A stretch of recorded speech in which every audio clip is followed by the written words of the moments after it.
Renaud, donc, moi j'ai deux choses, enfin voilà, j'intéresse sur deux questions, enfin deux sujets, une contribution au débat et plus une question sur la situation latino-américaine.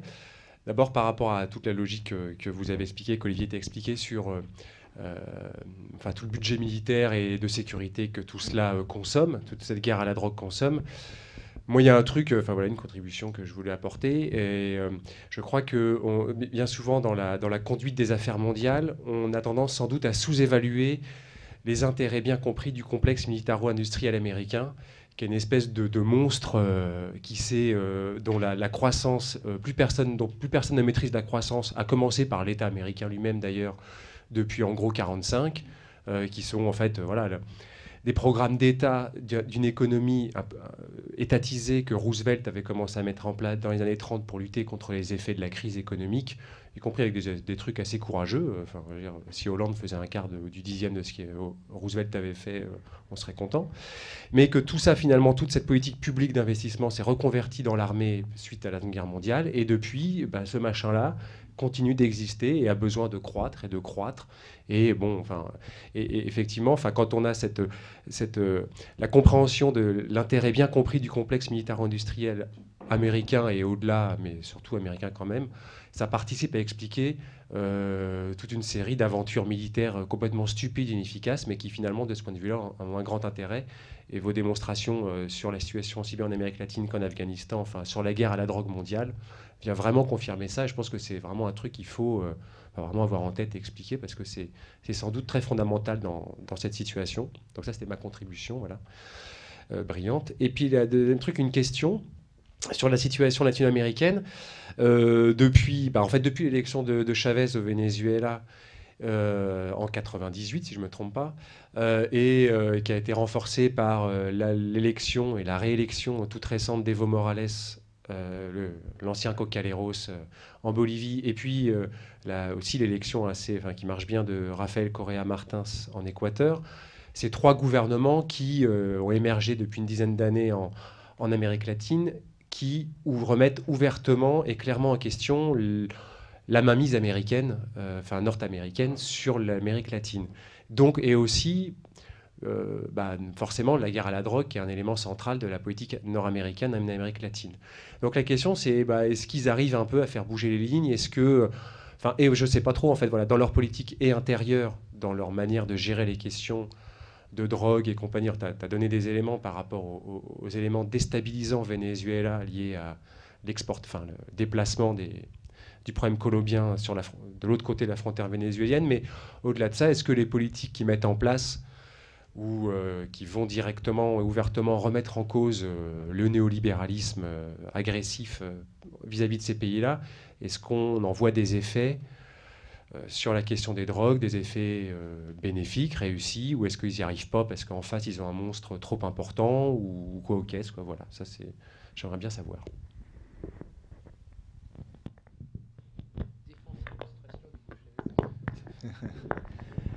D'abord, je voudrais revenir sur le complexe militaro-industriel américain, parce qu'il me semble que c'est derrière la guerre à la drogue, et la guerre pour la drogue, finalement, il y a des intérêts, Marx dirait des intérêts matériels. Tu as parlé beaucoup d'économie, mais il y a énormément de business, je l'ai montré. Et en Colombie, alors là, il y a quand même quelque chose d'absolument extraordinaire, c'est que l'armée colombienne s'est renforcée. Donc, en touchant 1 milliard de dollars par an, donc effectivement, cette armée a intérêt à ce que la guerre continue. Et si l'ennemi disparaît, problème. Alors l'ennemi, on le crée. C'est comme Big Brother dans Orwell de 84. Il faut un ennemi. Il faut un ennemi. Donc il y a un scandale là, actuellement, le scandale des faux positifs. Il y a le procureur général de Colombien qui vient d'inculper 500 soldats au gradé de l'armée colombienne. Donc, sur ce qu'on appelle le scandale des faux positifs, ce sont des civils, des paysans en général, qui sont tués par l'armée et on les affuble d'un uniforme, des FARC. Et voilà, l'armée dit voilà, on est efficace, les budgets, voilà. Donc Donc vraiment, ça, c'est l'illustration. On estime en Colombie que près de 5000 personnes, depuis 10 ans, ont été tuées comme ça, dans ces circonstances. Les malheureux civils qu'on a tués, pour pouvoir justifier cette guerre. Donc voilà, ça, c'est une illustration saisissante. D'ailleurs, Eisenhower, je crois, avant de quitter le pouvoir dans les années 50, a dénoncé le rôle de ce complexe militaro-industriel aux États-Unis.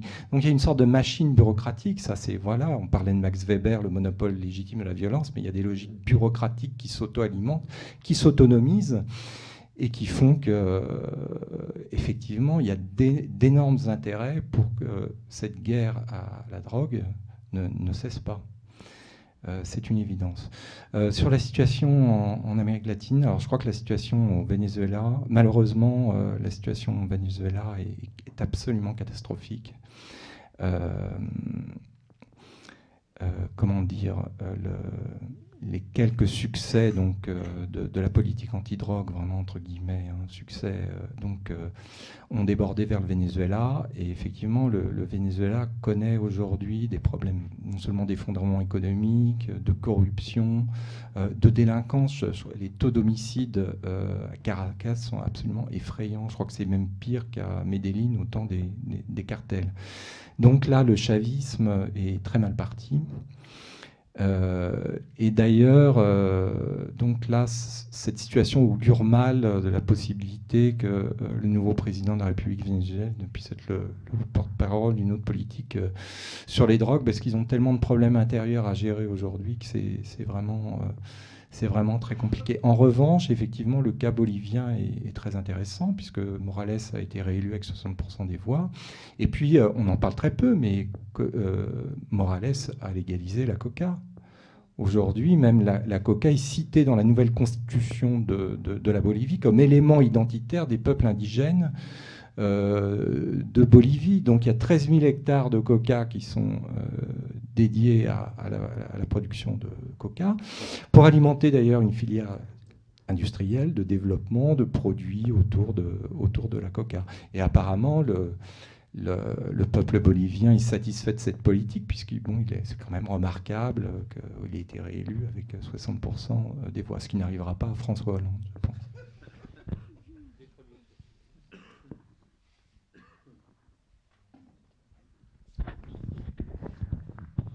Bonjour, du coup moi j'avais une question, c'est justement on parle de la coca, par rapport aux conventions internationales, c'était comment justement Evo Morales et son pays peuvent légaliser ce produit compte tenu du contexte international. Et après j'avais une autre question, c'était pour revenir du coup sur l'opium et l'Afghanistan. Est-ce que vous avez des ajouts d'informations sur le fait que il y avait un lien entre Hamid Karzai, son frère, je crois, et notamment un soutien de la part de la CIA et notamment un flux financier qui venait justement de production d'opium. Et du coup, question qui est sous-tendue aussi, enfin une deuxième question, qu'est-ce qui pourrait faire que, une fois l'aide internationale en Afghanistan, une fois qu'elle sera partie, qu'est-ce qui ferait que l'Afghanistan pourrait ou justement ne pourrait pas relégaliser un peu la culture d'opium comme ça l'avait été avec les talibans?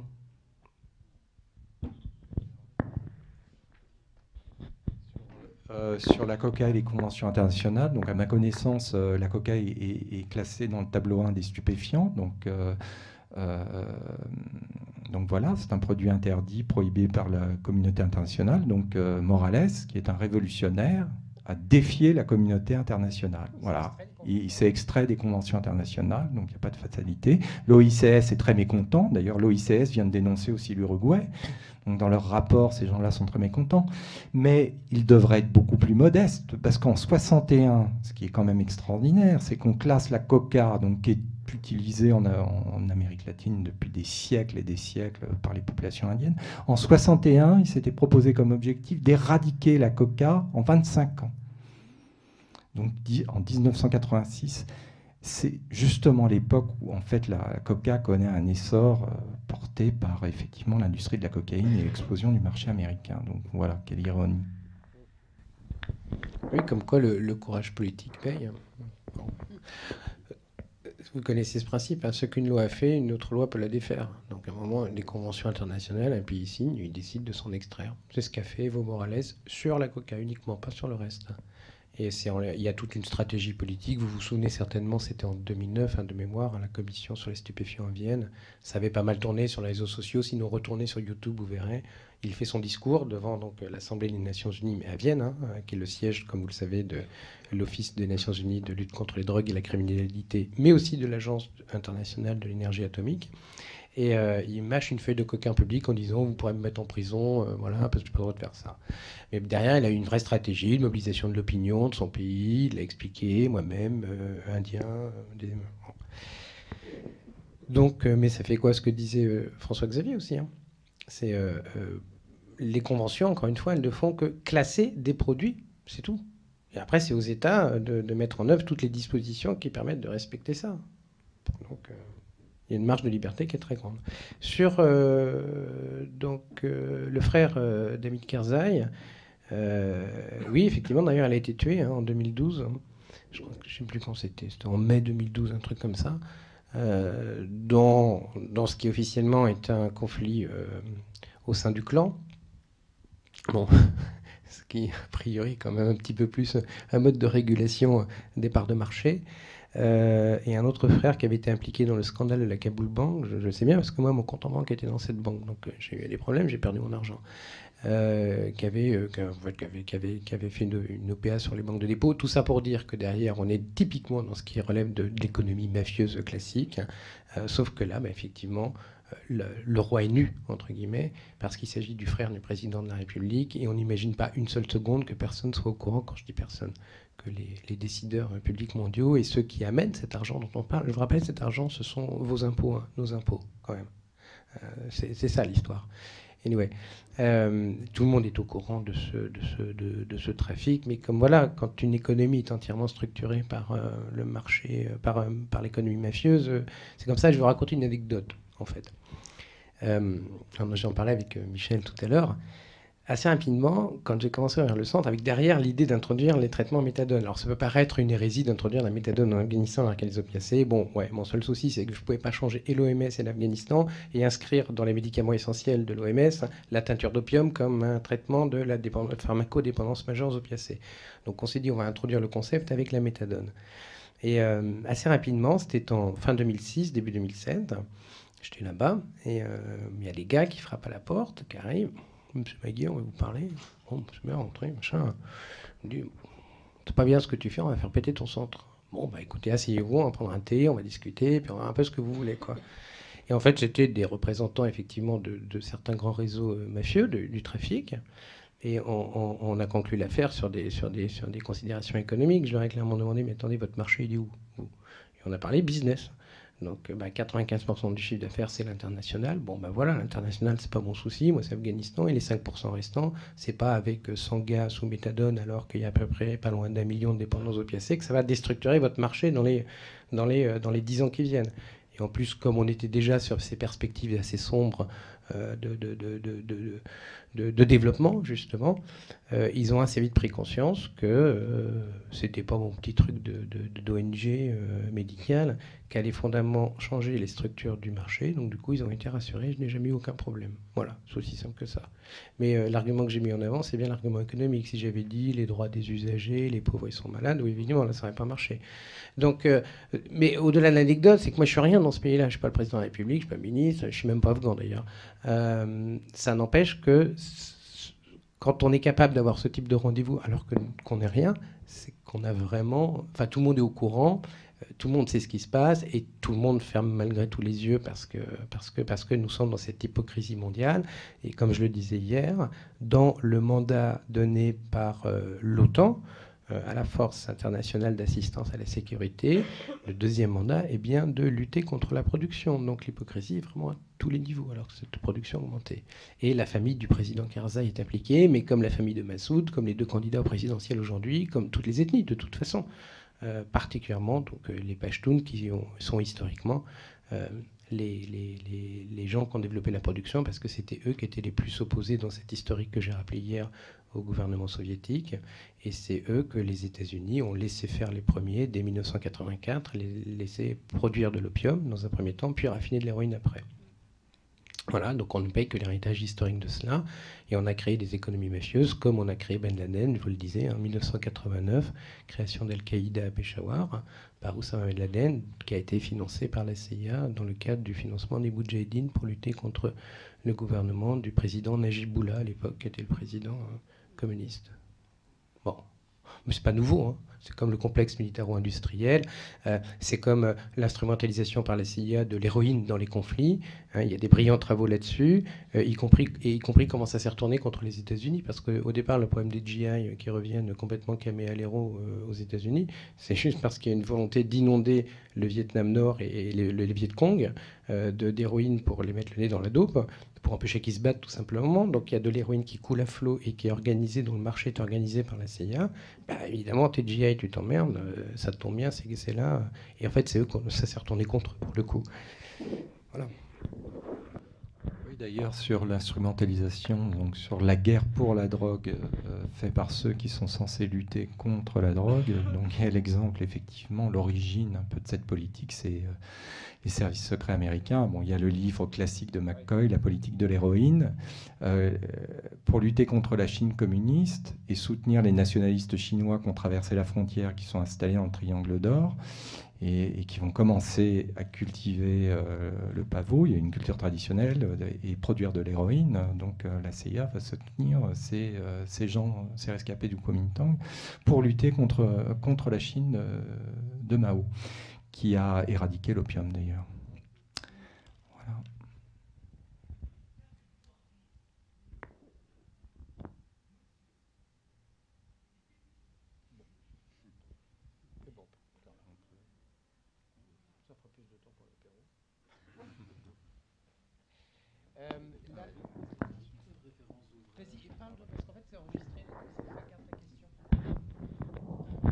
C'est une question très pratico-pratique. Est-ce que vous auriez des références d'ouvrages qu'on pourrait consulter pour étayer un petit peu vos propos?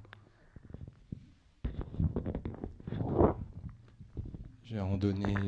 Oui. Bon, alors il y a le classique de McCoy aux éditions du Lézard. J'ai vérifié sur Amazon, on peut le trouver pour 12 €. C'est un gros livre donc sur l'Asie du Sud-Est. Si, il est traduit en français. Oui, oui, aux éditions du Lézard depuis des années. Donc voilà, ça c'est vraiment la Bible. Sur la géopolitique des drogues, il y a un Que sais-je d'Alain Labrousse qui a été réactualisé il y a 2-3 ans. Donc une nouvelle édition qui vous explique ce que c'est que la géopolitique des drogues et qui fait une revue de l'Afghanistan à la Colombie, etc. Sur la Colombie, j'ai écrit un livre qui s'appelle La guerre des paysans en Colombie aux éditions Les Nuits Rouges, qui est sorti il y a 3 ans, et donc qui est une histoire des FARC, et qui revient sur les racines en fait, historiques de la situation en Colombie aujourd'hui, et sur l'Afghanistan. Alors, ceci dit, ta question est intéressante, parce que sur l'Afghanistan, tu as plein de spécialistes justement qui travaillent dessus.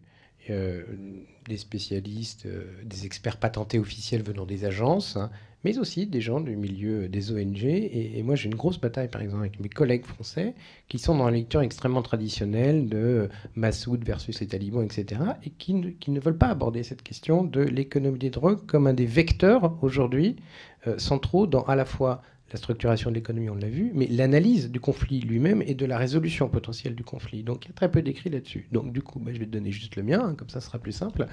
Mais c'est dans un bouquin qui est collectif consacré à l'Afghanistan. L'article, on va le mettre en ligne sur l'AFR, comme ça il sera téléchargeable. C'est le chapitre en fait du bouquin qui reprend une partie de ça. McCoy, effectivement, c'est quand même un peu la Bible. Alors, je me suis tapé toutes les éditions en anglais, je ne savais même pas qu'il était en français, donc du coup, je suis content, merci. Ah, mais c'est bien, ouais. Parce qu'on en est à la 5e édition sur l'édition anglaise, je crois, à peu près. Il l'a révisé, en fait, il l'a fait il y a assez longtemps, en début des années 70, et puis justement, il a intégré des choses sur l'Afghanistan dans son livre, donc là, tu trouveras. Sinon, bon, voilà, déjà, avec ça, c'est pas mal. Sinon, je vous incite à vraiment lire le livre aussi de François-Xavier Dudoué, alors qui n'est pas spécifiquement sur les deux sujets dont nous venons de parler, mais qui repose bien cette toile de fond de la genèse de ce système conventionnel international. Ça s'appelle donc Le Grand Deal de l'opium, naissance du marché légal des drogues. C'est sorti en 2007 ou 2009 chez Sileps, c'est ça. Donc c'est pareil, ça vous le trouvez encore. Quand je l'ai vu là, pour préparer cette conférence, il me disait qu'il y avait encore des stocks. Donc soit vous demandez à votre libraire de vous le commander ou Amazon ou pareil. Donc voilà, déjà avec ça, ça vous fait un des cadeaux de Noël à demander pour vos grands-mères. C'est comme le CRIF, ça. La grand-mère qui raconte tout sur mamie, dis-moi ce qu'est la RDR. Mamie, voilà, donne-moi la politique des drogues. Donc déjà, c'est pas mal. Et puis à partir de ces références-là, vous verrez, pareil, d'autres références, puis vous naviguerez.